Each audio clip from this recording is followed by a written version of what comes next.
Welcome back to another Thirsty Thursday with Angie. Today I'm gonna taste a wine with you I bet you've never tasted before. We are tasting the 2020 Bjorn Sauvignon Blanc.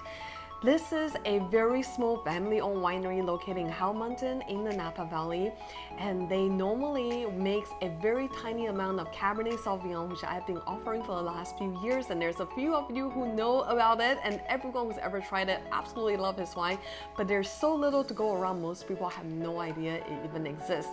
And Bjorn is someone who just loves to make great value wine. He's not chasing after the score or fame or marketing, so you hardly see he never submit his wine to score or all that crazy stuff, again making it so that not a lot of people know about his wine, but it is again one of the best value you can find in all of Napa Valley. So even more rare than that is his Sauvignon Blanc. Most people don't even know he makes a Sauvignon Blanc because he made it mostly just for his wife, because his wife loves to have something white, crisp, and refreshing to drink, and he only makes 220 cases. I have known and worked with him for the past 10 years, and this is literally the first time he offered me a few cases to sell. So very excited about this. First of all, 2020, for those of you who are watching the weather, you might have known that 2020 there was some wildfire happening in Napa Valley.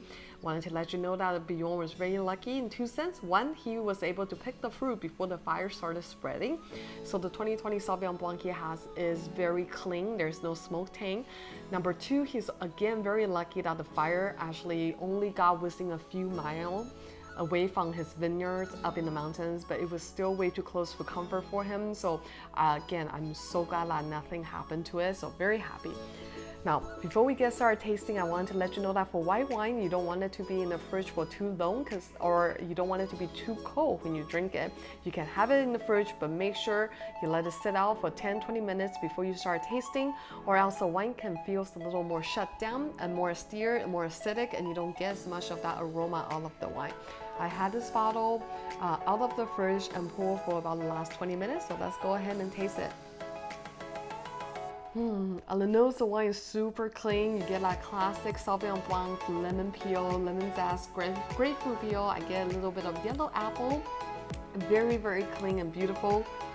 I would say medium plus intensity is not quite as expressive and crazy jumpy like some New Zealand Sauvignon Blanc, and I'm not actually getting a whole lot of that grassy cat pee type of minerality from the French counterpart, so it's a really good clean in the middle of expression. I'm also getting some gooseberries, very fun. Oh my god, if you are from Taiwan or any of the tropical country in Asia that grew up eating star fruit, I need you to stick your nose in this glass and tell me you don't get a bunch of star fruit in there. It's so fun. That's really cool. Okay, it is 100% stainless steel, so no oak whatsoever. I know it's very different from the Cabernet that he makes that does 100% French oak for about 20-24 months. This is all stainless steel, so completely 180 to his Cabernet Sauvignon. Let's put it in the palate and see how it tastes. Yes, very drinkable.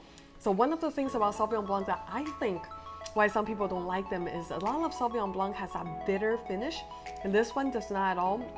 Finish is very smooth, and I'm still getting so much star fruit. That's reminding me of me growing up in Taiwan. That is absolutely amazing and so much fun.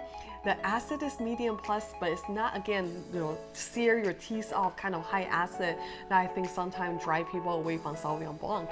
So very satisfying. I feel like I'm getting some small white floral notes under the end. It's really pretty, and the one thing that I think I love the most about this wine is how satisfying it is on the finish.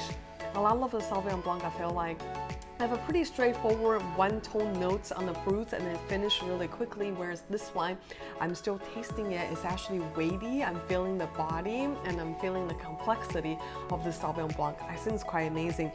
The alcohol is about 14.2, and they only have 220 cases-ish. It's, again, super tiny production. And for $25 a bottle, I think this is absolutely worth trying. From a small family-owned vineyard, really high-quality Sauvignon Blanc from Howell Mountain, Napa Valley. Cheers! If you love drinking wine and learning about the wine you drink, don't forget to subscribe to my mailing list at angiesong.com. So you get update on all the wine video and get the first look on the exclusive wine deals I have to offer, including this one. Thank you very much for watching. Until next time.